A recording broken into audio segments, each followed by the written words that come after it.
I believe this is the creek that joins Big Wilson and Little Wilson lakes, and I kind of pulled the plug on driving through that because it was a little deep. So I just wore my flip-flops through there, got my hiking boots on now, and I think I'm going, I don't know, 2-ish kilometers maybe or so, I don't really know. Listen to this nice dark forest, listen to the birds.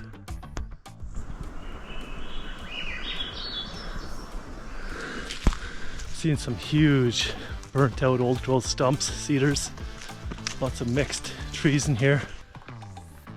Little sunglasses been stepped on, made in China. That's a good sign, I'd say. I think I might find a hot springs. It's actually a warm springs. It's supposed to be 35 degrees. I've got a GPS marker on it, which might help. They tend not to be too accurate, but I also seem to know the elevation. So yeah, see how it goes. Oh look, money. I think I found some money.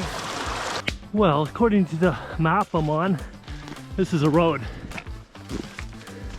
which it certainly was at one point. Slightly overgrown.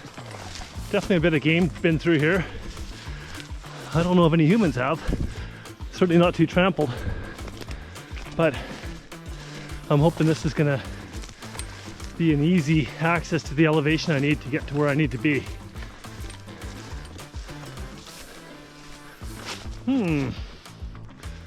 How about this way? Just about back at the car. Been about 7 kilometers. No luck. Learned a bit of a lesson though, because I think I had a pretty good GPS waypoint on where this place was, but I wasn't able to get that when I was offline. So, I mean, simple thing, but I'll be able to overlay my tracks onto Google Earth when I get back to my computer and back online and compare that to where I was. Well, it's now tomorrow. I had a bit of an adventure getting out of here last night. I got about 2 kilometers away from the highway, which I'm very lucky because I was probably 40 or so kilometers in, and my tire pressure sensor gauge went off and I got me a flat or a fast leak anyway. I spent the night in the back of the car at Nakusp after stopping about 3 times to refill my tire using a little compressor I have in the back that plugs in the lighter, and got my tire fixed at Cal Tire, and now I'm back in it. I'm going back for redemption. I got a better idea where I'm going. I overshot it last time, I believe.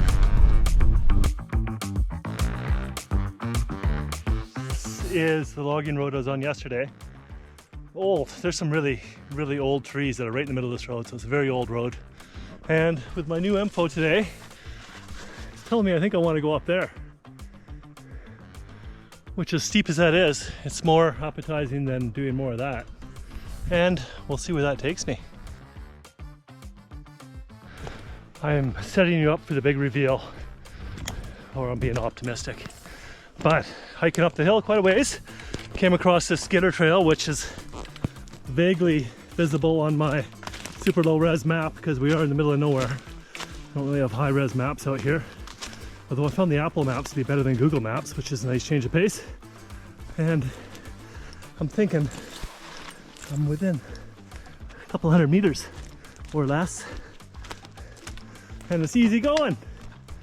Look at how old these trees are on the skidder road. Awesome. I'm at this corner of the road and it says 1010 meters elevation.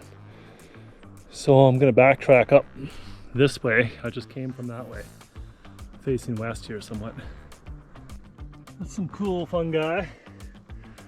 I'm just traipsing through the old growth. Well, nah, it's not really old growth.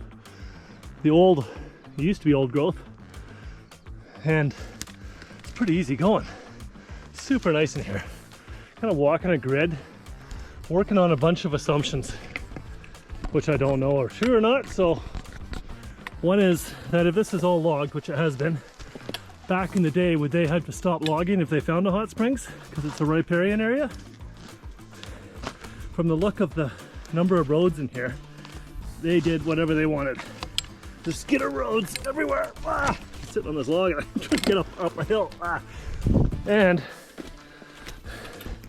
the GPS I had is clearly wrong. So I'm walking a grid. I'm overshooting the ends of these logging roads a little bit, thinking that if they did have to stop for a riparian area, it gives me a good chance of finding it. I'm pretty sure there's one more road above me somewhere in here. So I'm heading for that.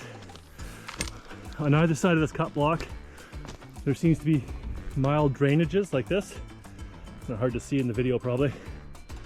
So I'll probably end up descending one of the drainages and cross my fingers. Oh, another assumption I was working on was that I should be able to see water below if it's flowing out above. But I've given up on that one.